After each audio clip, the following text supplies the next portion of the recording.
Yeah, I was going to show you this watering point we have here.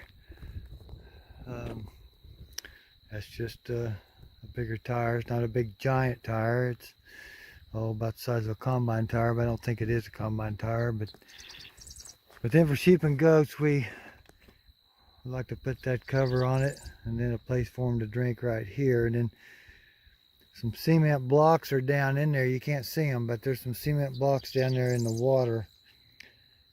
So them kids fall down in there, they can crawl back out. That's real important, guys, because they will.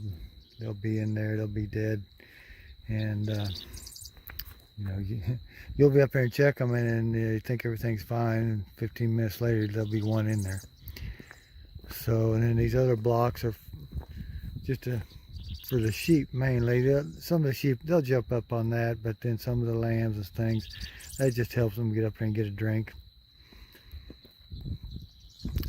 So right now for gates here, see, so those, I think that's about 30 foot, and we just strung this electric netting up around here and use it for the gate.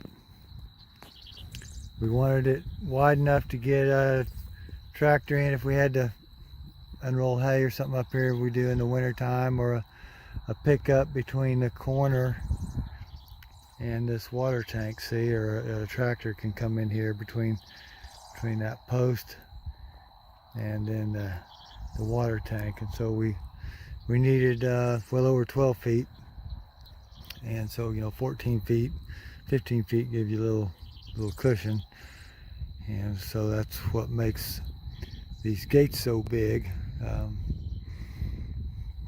And that makes your gate a little harder to master. We'd probably like to figure out a better gate system, but right now this works okay. It's just kind of a pain, take it up or down when you're switching paddocks or coming through here to check. I've just laid it down here and I drive over it, which that works okay. That was the paddock that we moved them from. You can see what they did there. The ragweed, they've ate it down real nicely.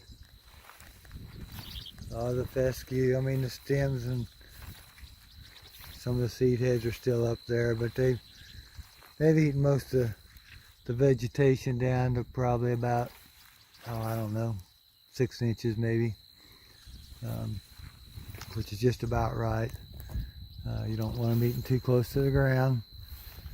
And of course, and y'all probably know this, it's better to have your smaller paddocks or enough animals in there where they're just going to stay 3, 4, 5 days, and then they can get out of there because the parasites are going to catch up with them,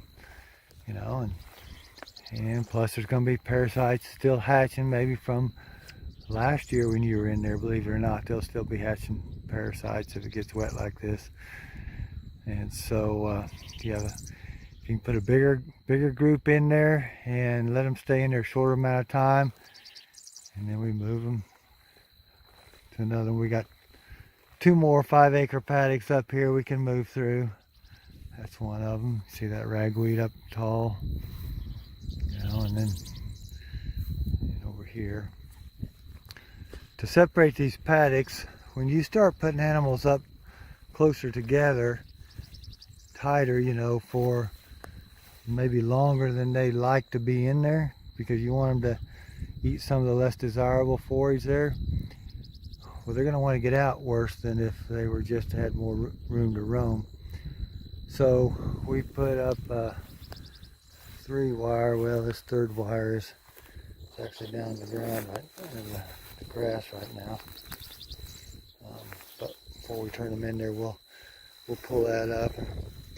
Sometimes we can't get a good electricity run through that bottom wire because there's so much foliage on it, but it doesn't seem to bother too much.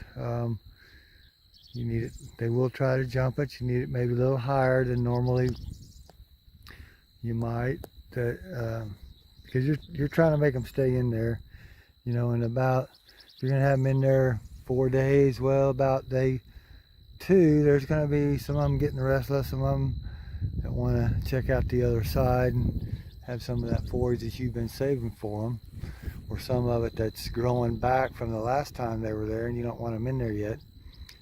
And so they're harder to hold. And I know guys that, you know, hold them with one wire and such, and you can do that.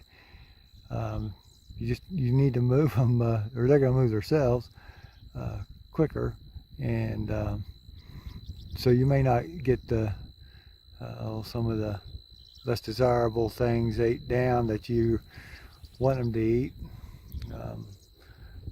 You know, some of those ragweeds, they'll eat a little bit down.